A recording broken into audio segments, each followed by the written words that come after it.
Assalamualaikum warahmatullahi wabarakatuh. Perkenalkan, saya Motimatul Fadila dengan NIM 1262052121114 dari kelas PGMI 6D. Di sini saya memenuhi tugas mata kuliah Komunikasi Pembelajaran dengan dosen pengampu Dr. Haji Muhammad Arif Faizin MAG.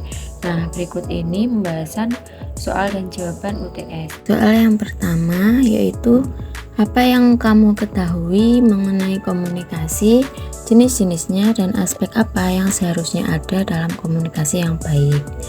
Komunikasi merupakan pertukaran atau perpindahan pesan atau informasi dari seorang komunikator atau penyampai pesan kepada komunikan atau penerima pesan dengan tujuan menciptakan pemahaman bersama.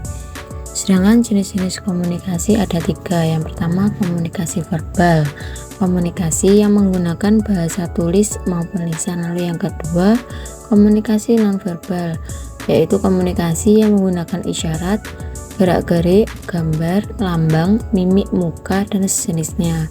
Lalu yang ketiga ada komunikasi total, yaitu sistem komunikasi yang berusaha menggabungkan berbagai bentuk komunikasi untuk mengembangkan konsep dan bahasa pada anak tunarungu. Selanjutnya, aspek yang seharusnya ada dalam komunikasi yaitu yang pertama jujur dan terbuka, lalu yang kedua jelas dan tepat, lalu yang ketiga empati, lalu yang keempat keterlibatan, lalu yang kelima kohesi, lalu yang keenam feedback, lalu yang ketujuh konteks, lalu yang kedelapan tujuan jelas.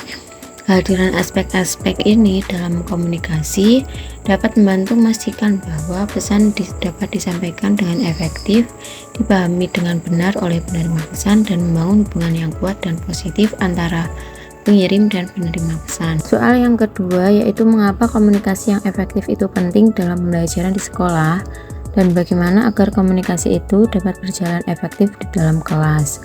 Karena komunikasi yang efektif memainkan peran kunci dalam pembelajaran di sekolah, seperti memfasilitasi pemahaman tentang materi pelajaran. Ketika guru dapat menyampaikan informasi dengan jelas dan siswa dapat bertanya dan memberikan umpan balik dengan tepat, proses pemahaman menjadi lebih efisien. Lalu yang kedua, mendorong partisipasi aktif dari siswa. Siswa yang merasa nyaman berkomunikasi dengan guru dan teman sekelasnya akan lebih cenderung untuk berkontribusi dalam diskusi, bertanya, dan berbagi pendapat mereka. Lalu yang ketiga, membantu membangun hubungan yang positif antara guru dan siswa. Ketika siswa merasa didengar, dipahami, dan didukung oleh guru, mereka cenderung lebih termotivasi untuk belajar dan berpartisipasi secara aktif. Lalu yang keempat, mengatasi kesulitan belajar. Komunikasi yang efektif memungkinkan guru untuk mengidentifikasi dan mengatasi kesulitan belajar siswa dengan lebih baik. Dengan memahami kebutuhan dan tantangan individu siswa, guru dapat memberikan bantuan yang sesuai dan memperbaiki strategi pengajaran mereka. Untuk mencapai komunikasi yang efektif di dalam kelas, beberapa langkah yang dapat dilakukan antara lain: yang pertama, menggunakan bahasa yang jelas dan mudah dipahami. Lalu yang kedua, memberikan umpan balik yang jelas dan spesifik. Lalu yang ketiga, memberikan perhatian penuh kepada siswa ketika mereka berbicara atau bertanya. Lalu menggunakan media komunikasi yang sesuai dengan karakteristik siswa dan lingkungan sosial mereka.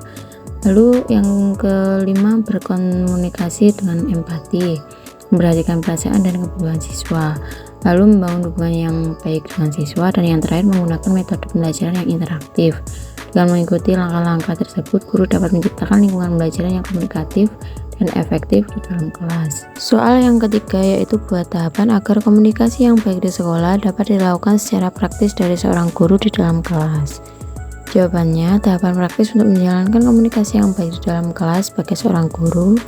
Yang pertama, menciptakan lingkungan yang inklusif di mana setiap siswa merasa diterima dan dihargai, yang dapat dilakukan dengan menghormati beragam latar belakang, kepercayaan, dan pendapat siswa serta mendorong kolaborasi dan kerjasama di antara mereka.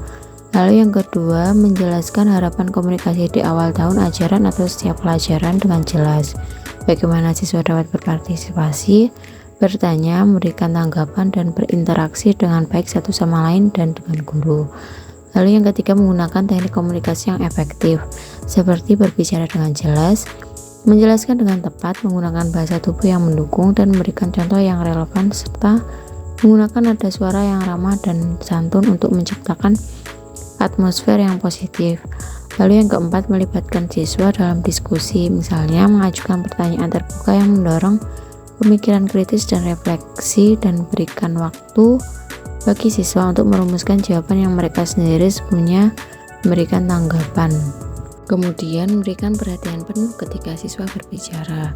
Tunjukkan minat pada ide dan pendapat mereka dan berikan umpan balik yang positif dan konstruktif. Lalu memberikan kesempatan bagi setiap siswa untuk berbagi pemikiran, ide, dan pengalaman mereka yang dapat dilakukan melalui diskusi kelompok, presentasi, proyek kolaboratif, atau forum diskusi kelas. Lalu menunjukkan kepada siswa bagaimana berkomunikasi dengan sopan, jujur, dan menghargai pendapat orang lain. Selanjutnya, memberikan umpan balik yang teratur kepada siswa tentang kemajuan mereka dalam berkomunikasi, memberikan pujian untuk upaya mereka, serta saran dan arahan untuk meningkatkan keterampilan komunikasi mereka. Lalu yang terakhir, selalu mengevaluasi dan refleksi cara berkomunikasi di dalam kelas, apa yang telah berhasil dan apa yang perlu ditingkatkan, dan terus mengembangkan keterampilan berkomunikasi. Soal yang keempat yaitu mengapa komunikasi bisa gagal dan bagaimana mengatasi kegagalan dalam komunikasi. Komunikasi bisa gagal karena berbagai alasan, diantaranya yang pertama, pesan yang tidak jelas atau ambigu. Lalu yang kedua, ketidaksesuaian antara pesan yang disampaikan secara verbal dan nonverbal. Lalu yang ketiga, gangguan fisik, teknis, atau lingkungan. Lalu yang keempat, kurangnya keterlibatan. Lalu yang selanjutnya, perbedaan dalam persepsi, nilai-nilai, budaya, atau latar belakang individu.